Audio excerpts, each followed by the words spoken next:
a Bible book that reminds you of the book of Revelation.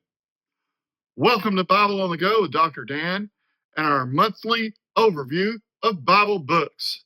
And this time, it's the fabulous book of Zechariah, the next to the last book in the Old Testament and the 38th book in the Bible. It was written during the reign of King Darius of Persia, as the temple was being built under Zerubbabel. This book is clearly in two parts. The first part being Zechariah's encouragement to reconstruct the temple from chapter 1 to chapter 8, verse 23.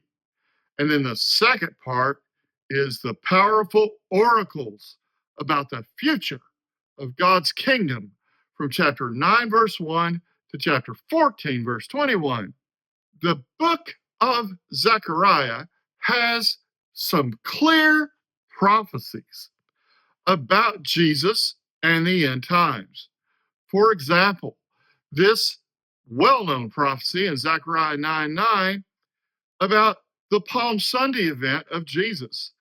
In Zechariah 9:9, it says, "Rejoice greatly, daughter of Zion. Shout in triumph, daughter of Jerusalem. Look, your king is coming to you. He is righteous and victorious, humble and riding on a donkey, on a colt, the foal of a donkey." Wow, there it is, some 500 years before Jesus.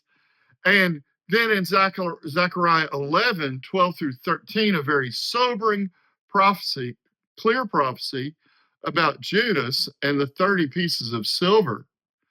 And then in chapter 12, verse 10, we have this very poignant prophecy. "They will look on me whom they have pierced and mourn for him as for an only son." Wow, the specificity on the darkest night of Jesus's life of the world in all of world history.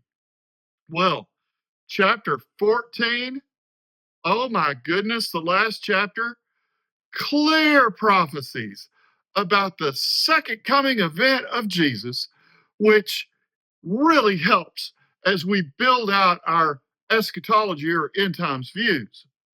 Well, in the book itself, Zechariah's encouragement to reconstruct the temple in chapter 1, verse 7 to chapter 6, verse 15 are these amazing 8 visions at night that just, you almost feel like you're reading the book of Revelation.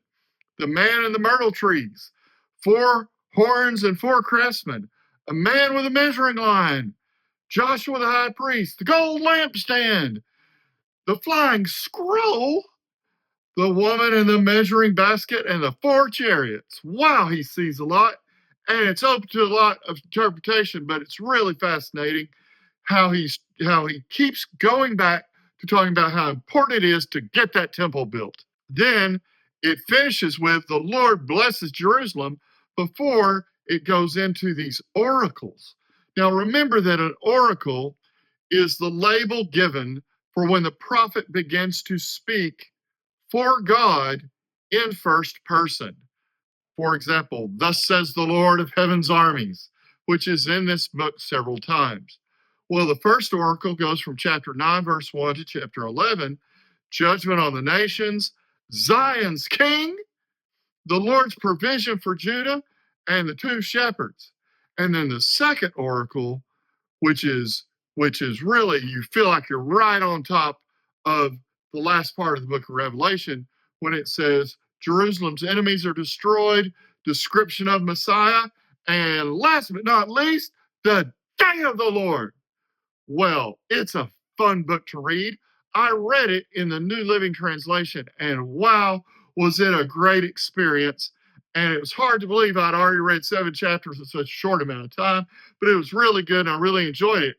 And by the way, my favorite verse is actually in Zechariah 4:6. "Not by might, not by power, but by my spirit, says the Lord." Thanks for watching. Bible on the Go with Dr. Dan. I appreciate all of you who watch these videos and share the videos. You're very much appreciated. Praise